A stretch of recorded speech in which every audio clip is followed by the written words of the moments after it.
What is going on, everybody? Welcome back to the channel. Today we're going to be making what I thought was a hickory shelf. Turns out to be an ash shelf, but there's no hardware and it's mounted to the wall.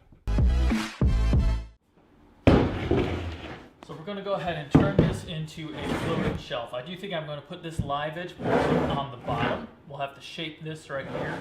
And as you can see, there is a crack that runs right through here. So we're going to go ahead and cut that crack out. We'll glue it back together. And then we will cut a portion off here at the outer edge, and we will use that to mount to the wall, and then we will put some pins through that, and that will go into this portion to hold it on to the portion that we are mounting to the wall. No big deal.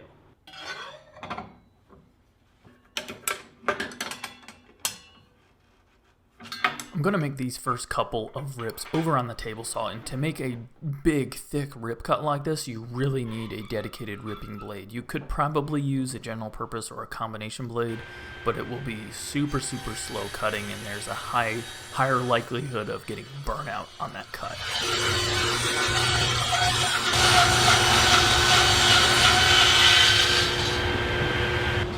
Here you can see I'm making some adjustments to the fence to be able to remove the crack that was running through this slab.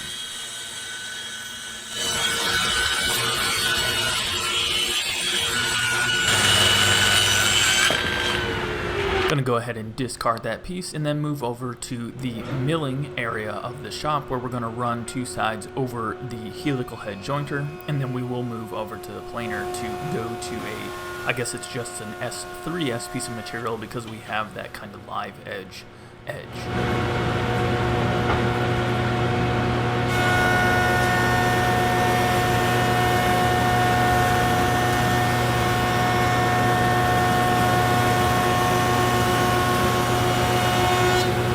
I added a digital readout to my planer recently, and this is super cool. You can get super duper accurate, and if you have to go back and make another plane run through at 1 3/4, you can easily go back exactly to where I had it before. If I didn't have the digital gauge, if I ever milled a bunch of stuff and then had to come back and do an additional piece, I was close. I was never right on, but with this one, man, if I put in 1 3/4 inch, I get 1 3/4 inch. It's pretty fantastic.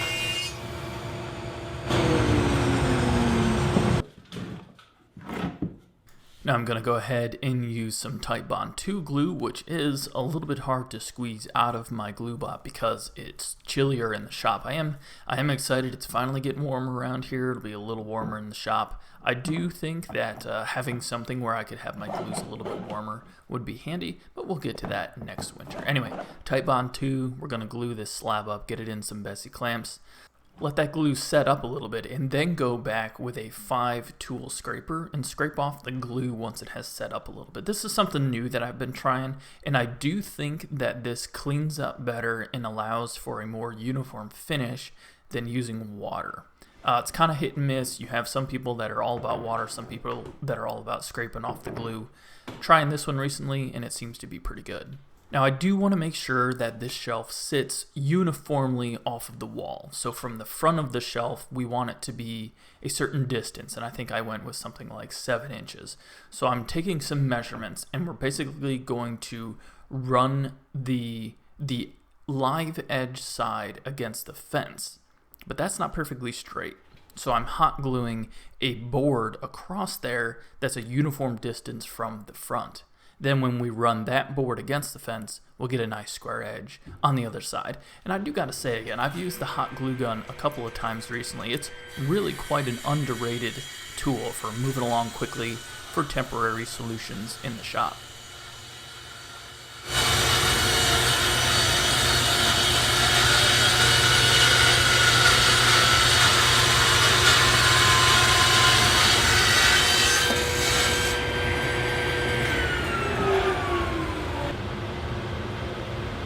We can go ahead and pop that temporary board off and then use the 5-in-1 scraper, again, another handy tool, to scrape off the hot glue that is remaining on our slab.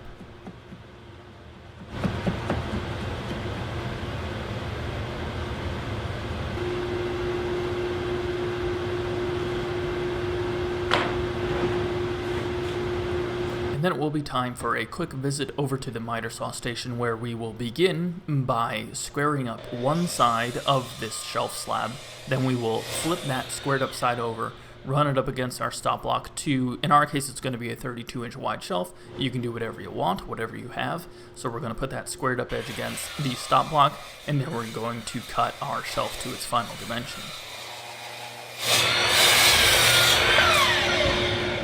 As you can see, the natural live edge portion of this slab doesn't go all the way across the shelf, so I'm just using a sanding disc on my angle grinder to whack down the remaining corner, kind of get a uniform look, and then remove that bark so we make sure we have a good bonding of our finish.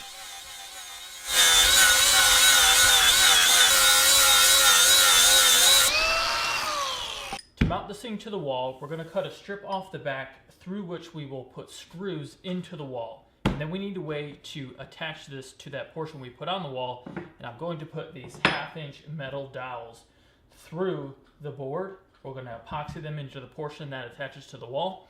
Then we need to drill a big old hole as deep as our drill bit can go through here. Now, in the last one I did, I drilled them, I tried to align everything. It was a little bit finicky. This time I'm going to go right through, then we will cut this board off, but we still need to make sure that this hole is perfectly in the middle and stays in the middle. The way we're going to do that is over here on the drill press. I made this little jig real quick here that we will clamp our shelf to, and this will hold it perfectly parallel to the drill bit, perpendicular to the table. So I can swing this to the side, clamp our shelf into place. We will drill our 2 holes through as deep as we can go. We'll go back to the table saw, cut that back off, and then we can drill the holes as deep as we can go into the shelf to allow us to get a good purchase on those pins.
Alrighty, back to the build. So we just finished cutting off the back, which is going to be our mounting point over on the table saw, and we need to increase the depth of those holes so we can get those big 1/2-inch pins installed. So I'm just taking the same drill bit that I used originally, putting a flag on there so I don't drill too deep or into my arm, and finishing that hole with a handheld drill.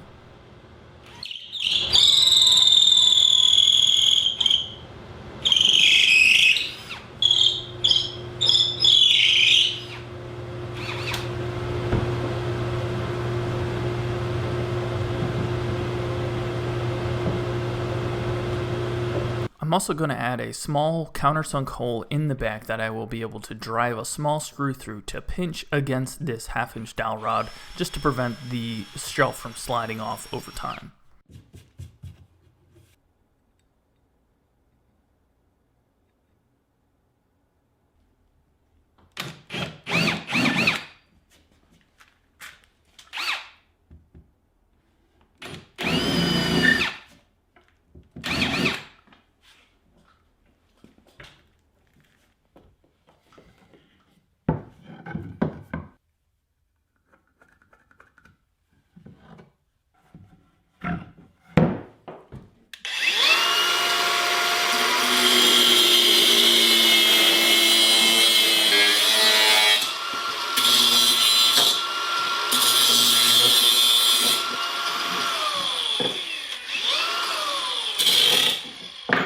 So we want these dowels to be permanent in the side that's going to be attached to the wall, and then to be able to slide on and off through that hole that we just put in on the shelf part. This is so we can have invisible hardware. To mount these 1/2-inch pins in the permanently wall mounted part, I'm going to be using some quickset 5-minute epoxy to pin them in place.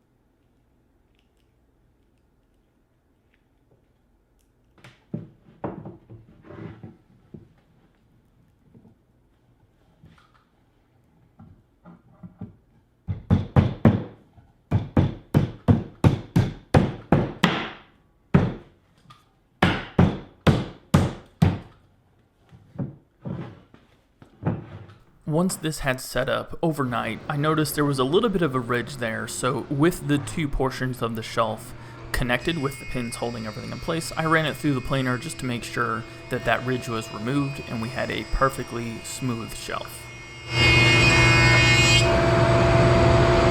And then it was back to the workbench for a little bit of sanding to make sure we have a glassy smooth surface. Now, I do gotta say, I've done quite a bit of hickory work lately, and ash, which turns out this slab is ash and not hickory, is much easier to sand.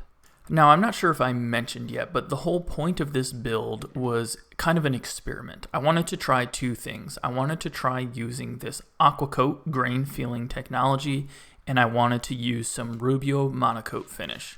The whole exercise is to kind of plan out my finishing process for some kitchen tables that I'm planning on building and possibly opening up my business to a physical product of selling kitchen tables. I need something that's a little bit quicker to apply than multiple coats of general finishes. So I got 3 coats of Aqua Coat on the top here, and it's feeling pretty good. Not quite as glassy as I thought it would be, but we'll see once we get the finish on here. And for the first time ever, I'm going to be using some Rubio monocoat to put on the top of here, because this whole thing has kind of been an experiment to try out this finishing process for potential table builds. So I've never used Rubio monocoat. I do know that a little bit of it goes a long way, and we have probably 6 square feet to cover with this, so I'm actually just going to measure out with some measuring spoons instead of using a mixing cup. And I literally think I'm going to mix up 2 tablespoons of this stuff.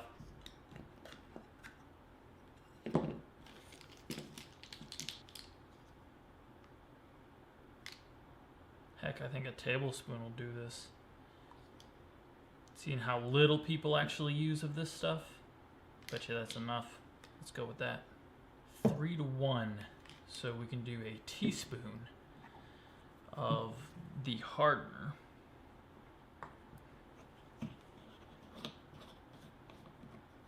Looks like a glue. Literally. Now, Rubio monocoat is rather expensive, but you only need to put 1 coat on and you're done. So the time saved most likely pays for the material. This was their pure color, so really no color at all. And it had a really nice beeswax smell. It was something I didn't really expect. And honestly, if you look at this pure color right now, it kind of looks like beeswax. So I wonder if that is part of the base technology in there. And I am really glad that I only used a tablespoon of this, because that was well more than I needed. It's really quite amazing how far this goes.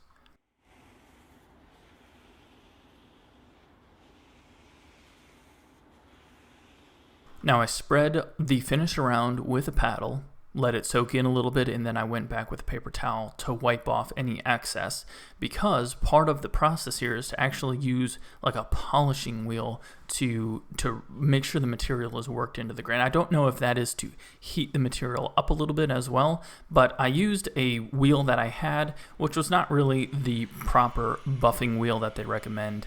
So if I'm going to be doing some kitchen tables, I definitely want to go with either a different tool, but at the very least a different pad on my polishing wheel.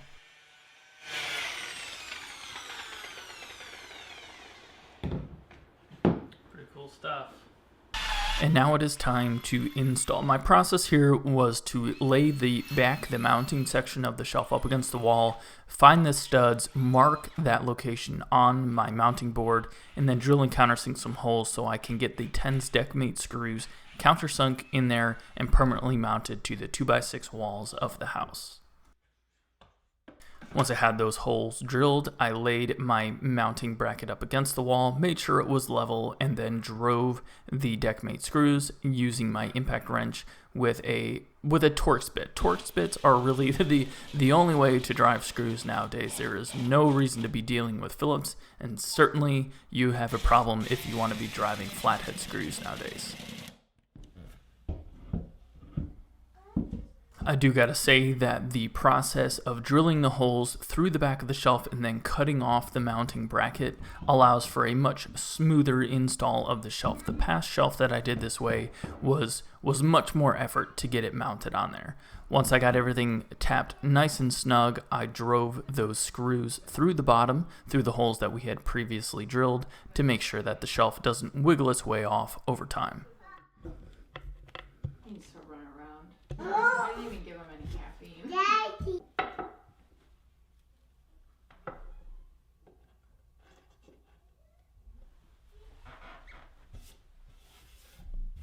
Well, that is a wrap on the floating shelf number 2. A lot of the things going on in here were an experiment for future table style finishes. And I thought this was a hickory slab when I first got it out. Turns out when I put a blade to it the first time, it was ash, but kind of the same style and deepness of grain.